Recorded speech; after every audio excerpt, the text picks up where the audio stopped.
ads pop up, ads redirect, broken links, non-standard content, etc. Please let us know. Report chapter so we can fix it as soon as possible. Book 1 to 7.5 The plot, 4. Book 1 to 7.5 The plot, 4. It was as if he was saying that Pear should not touch him. Although Pear was confused, he felt like he shouldn't touch him and removed his hands. Are you awake? Is your condition really bad? Many questions of concern were coming out of Pear's mouth. This was surprising, because it was difficult for Julian to hear anything from Pear normally. Unfortunately, Julian could not respond. Pear made up his mind and nodded his head as he spoke. It's fine. As long as you are alive, that's all that matters. Just hold on a little bit longer. The Rivold Oasis is not much further. That's what Pear was telling Julian, but he knew that the road to Rivold was still long. No matter how quickly they rode, it would take at least 3 days to reach Rivold, the closest oasis to Paria. He was worried that Julian could not last that long, and he was also worried because they would need to cross the Schweriai's territory to get there. Normally, they would use the northern route, but they were not in the condition to do so right now. They needed to take the fastest route possible. Pear started to first push the perma forward. He might as well travel as he was trying to figure things out. He believed that Grace would soon arrive with reinforcements and the shamans, but he was also worried about that. If the evil Libri arrived first and started to take control. Even Pear knew that if Julian is not there, the command would fall to Libri. Plus, Libri would not have stupidly started this rebellion without thinking things through. Pear was filled with worries as he continued forward. The sun started to rise, but Pear's mind was still the same terrible nightmare. How far must he have traveled? The sun was high above his head. It's tiring. Since Grace had prepped the perma only for a night riding session, there were no water on the perma. Pear was using his strong mental skills to survive the murderous sun's heat and continue forward. Truthfully speaking, crossing the desert without a turban, a hat made by wrapping a cloth around your head, and without any water, was suicide. However, Pear did not despair. He knew that his guardian god will help him. He had faith and believed that Neo-Latin will not abandon him, especially after he had been giving a prayer of abstaining from alcohol. Pear had full confidence in his will to live. At that moment, he saw a cloud of sand in the distance. If it was Grace, it should be coming from the back, not from the front. Pear grabbed the hilt of his shamshir tightly. Damn. Pear swore inside once he figured out who the main characters inside the sand clouds were. Before he could see any of the people inside, he saw the large blue flag in the shamshir that was drawn on it. It was the Desert Sword, the Brigade of Schweriai's bloodied hands, the nurses. As he was rushing forward lost in thought, he must have already ended up in the Schweriai's territory. Even if he would have tried to run away, the perma was tired. It was not surprising. It had run so far carrying 2 people. If I don't have a way to escape, I must meet them and leave everything to the will of the heavens. I'm sure we will not die. Although they met their bitter enemies, Pear felt himself being surprisingly calm and rested. He had a weird confirmation that even if something even more severe than this were to happen, he would not die. The Desert Sword soon surrounded Pear and Julian. They looked to be around 50 people. It was as if they were waiting for someone. Pear still did not lose his calm expression, and started to spin the shamshir in his hand. But suddenly, he felt an overwhelming pressure. That wind of pressure quickly attacked Pear. Pear's eyes opened widely as he turned his head towards the direction of the wind. Who would dare to show this type of pressure to him? If he was go to one-on-one with their lives on the line, he was confident that he would not even lose to his brother. Per could see a middle-aged man around his size slowly approaching him on a large perma. Per turned his body towards this man, who was still trying to oppress him while giving off an air of piercing through everything. Then, as if to say he could do just as much, he opened up his chest and lowered his shamshir in front of him as he glared at the man. The man seemed to be both surprised and flattered by Per, and asked, "Who are you?" There was a sense of danger coming from each and every one of his words. It felt similar to his father's voice when he was angry. However, he had no plans on tricking himself. Per overcame the danger he sensed and shouted loudly, "I am the second son of Pariah's benevolent Beguna Provoke, the great strength Per Provoke." "Who is the warrior addressing me?" The man nodded his head.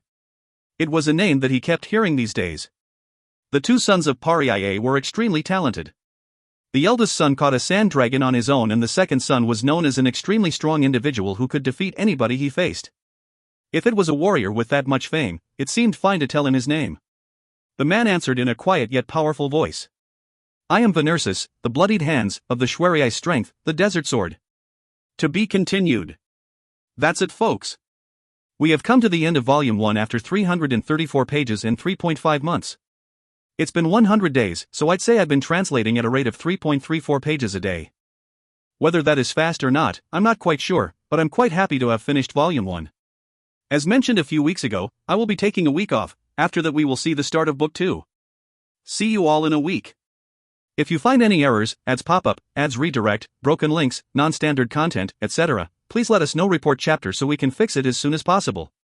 Book 2 to 1.1 Venersis. Escape. I needed to save him. I also needed to save myself. Book 2 to 1.1 Venersis. Per's body was shaking to the point that he almost fell off the perma.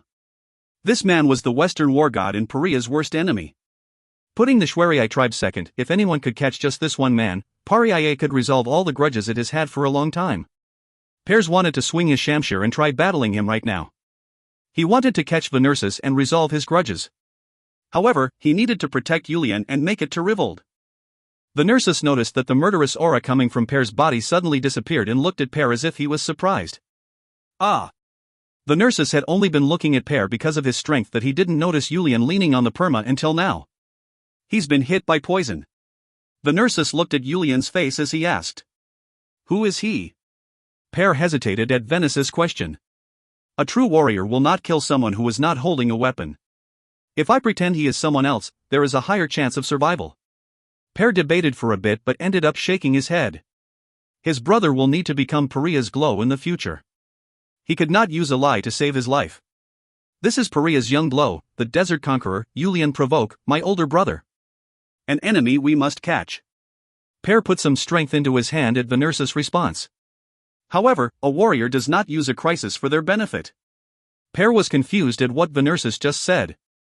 What did he mean? Venersis turned his head and called one of the warriors over. Once he said something to the warrior nodded his head and went up to each and every one of the Desert Sword members and said something in their ear. Each time he moved on to a new warrior, they would also nod their head. As he continued on, one warrior nodded his head before handing over a bag to the messenger. The messenger then handed the bag to Venersis. Venersis opened the bag and took a sniff before coming towards Per. Even without noticing, Per's body shook for a split second. Per felt with his whole body just why Venersis was Venersis. Venersis stretched out his arm and held the bag in front of Per. This is our tribe Shanana, emergency antidote that desert warriors carry with them. Although each tribe has their own unique take on it, overall, they all share the fact that they can help fight off poison. You should know how to use it, right? Per stared at Venersis for a bit before reaching out and taking the bag. Next time, I hope to meet you on the battlefield, young warrior brothers. As Venersis turned around and started to walk away, Per hesitated before starting to speak. Warrior Venersis. As Venersis turned his head, Per mumbled for a bit before speaking. I will definitely repay this favor. However, I will not forget my grudge. Venersis started to smile as he looked at Per and then turned to look at Yulian. Her son. He's grown quite a bit. Venersis was thinking about Myrez. She was the woman he wanted to make his own no matter the cost. Holy crap. Guess we finally get the backstory. Short chapter, but we start a flashback next, so it was a good place to cut it. And a great cliffhanger. I'm back, folks, smiley face. If you find any errors, ads pop up, ads redirect, broken links, non-standard content, etc., please let us know. Report chapter so we can fix it as soon as possible. Book 2 to 1. 2 Flashback, I. Book 2 to 1.2 Flashback, I. Red Desert. Even today, this place called the Red Desert was being dyed red. Blood was being shed and many people were falling over, and an even greater number of people were holding on to their shamshears, swinging them to take down more opponents than the other side. The people of the desert were very barbaric. Especially when it was related to an oasis, which was the lifeline of the desert, their barbaric nature came out in full effect. The thing that was drenching the desert red today was the Shwari tribe, who owned 11 oases, invading the Pariaye tribe, who also owned 11 oases. Thanks to the fact that the two tribes had signed a truce yesterday, Pariaye had their guard down. A battle between someone who is prepared and someone who is not, actually ends up being more ruthless, and leads to a lot more blood being spilled. Catch the glow. The Shwari tribe's warrior among warriors, the bloodied hands Venursus, was shouting as he was giving commands to the Shwari warriors. This was the Pariaye tribe's largest oasis. The Shwari tribe had prepared and brought a larger amount of warriors to instantly invade, but the Pariaye tribe warriors were doing a good job defending against them. It was such a sudden sneak attack that they were fighting in chaos, but they were fighting back valiantly, living up to their status as warriors protecting Paria's largest oasis. However, the bloodied hands Venursus was leading the group, and his brigade of warriors known as the Desert Sword was too strong for the Pariaye warriors to handle. They could not defend as the Desert Sword plowed through in a straight line. That single line of attack was piercing through Pariaye. Defend. Protect the mother of Pariaye. The warriors of Pariaye did not care about the fact that they were getting injured and tried to defend the charge of the Shwari tribe, but in the end, they just ended up losing their lives. Before long, Venursus found the largest Peo of the Pariaye tribe and led a large number of warriors as he charged in. However, they did not find the benevolent Beguna provoke the glow of Pariaye like they wanted. Instead, all they found was his first wife, the beautiful maiden who became the mother of Pariaye, Myres. Myres boldly faced the enemy, Venursus. She had a shamshir in one hand. Venursus shouted without holding his shamshir. Myres, how could a warrior among warriors like me attack a woman like you? Please come peacefully and surrender yourself. Myres shook her head at Venursus' shout and pointed her shamshir at him and shouted back. We came to a truce just yesterday, yet a single day later, here you are breaking the promise and invading our oasis. I cannot become a prisoner to someone who is not a warrior. A desert warrior never attacked women or children. Unless they could kill every member of a tribe, it was the better option for each other. It was the unspoken promise of all of the desert tribes. Lifting weapons and shedding blood while fighting was only for the warriors. However, they did take prisoners. But even the people who were taken as prisoners did not find it shameful. You couldn't do anything about being caught by warriors. That is why all of them peacefully agreed to be taken as prisoners, and until their family and tribe paid off the ransom to take them back, they obeyed as their prisoner and their slave. Since they all believed that the desert tribes were all part of the same family, it wasn't like any of the tribes treated their prisoners like they were less than human. However, Myres did not agree to Venursus' request to be taken as their prisoner. The situation was different. Venursus did not act like a warrior. Since they broke the truce from yesterday and invaded today, there was nothing wrong with what Myres said or what Myres was thinking. Although Myres was already past her mid-30s, she was still beautiful and prideful. At one point, she was the most beautiful woman in the entire desert, and among the women, she was the one who was the best at riding the TL, Grace version 1.0. When this woman who many warriors were eyeing for themselves was married to the benevolent Beguna, Venursus was among the many warriors who were disappointed. To be scolded by that woman made Venursus feel embarrassed inside. He had accepted this because it was the order of the glow, but this kind of scheme did not fit him and he did not find it to be good either. Just as Myres mentioned, even he didn't feel like you needed to respect warriors who could not keep their promise, so he just stood there for a bit, without being able to do anything. If you are also a proud warrior, take your subordinates and leave. If you don't, that proud name of yours, that name of bloodied hands will disappear. Listening Myres boldly yell at him, Venursus let out a sigh in his mind before starting to speak. Following the orders of the glow is also a warrior's mission. Myres, today, you must become a prisoner of our tribe. It must be raining sand. The most improbable thing in the desert. TL, aka, bullshit. I, Myres, do not want the shame of becoming a prisoner to a warrior who has lost his pride. Myres spoke as if it would be considered blasphemy and started to swing her shamshir at Venursus. Myres was known to be a warrior among women, but how could she even touch the clothes of Venursus, who was known as a great warrior throughout the desert? The nurses kept his shamshir on his hip as he moved his body around to catch her with his bare hands. Even without resorting to something like this, I could easily take over Pariah's large oasis. Then Myrez would have also agreed to be our prisoner. Oh Glow, you are dirtying my name, the name of the nurses, too much. The nurses was lamenting inside as he tried to catch her hand that had the shamshir. After trying a couple of times, he was able to grab onto her right wrist that was holding onto the shamshir, and it was the moment he tried to forcefully hold her and make her unable to move. You think I will end up your prisoner? Myrez shouted loudly as she took out a short dagger on her hip and stabbed her own chest. Ah! If you find any errors, ads pop up, ads redirect, broken links, non-standard content, etc., please let us know. Report chapter so we can fix it as soon as possible. Book 2 to 1.3 Flashback 2. Book 2 to 1.3 Flashback 2. The nurses, who was holding her right hand with his left hand, and her shoulder with his right hand, shouted out in extreme surprise, but before he knew it, the dagger had cut through her skin. No! The nurses shouted as he urgently grabbed her left hand and pulled the dagger out, but a fountain of blood started to pour out of her chest. Even the nurse's quick action could not prevent the dagger from stabbing her heart. My tribe, and my son, will follow the rules of the desert and make sure to get rid of you.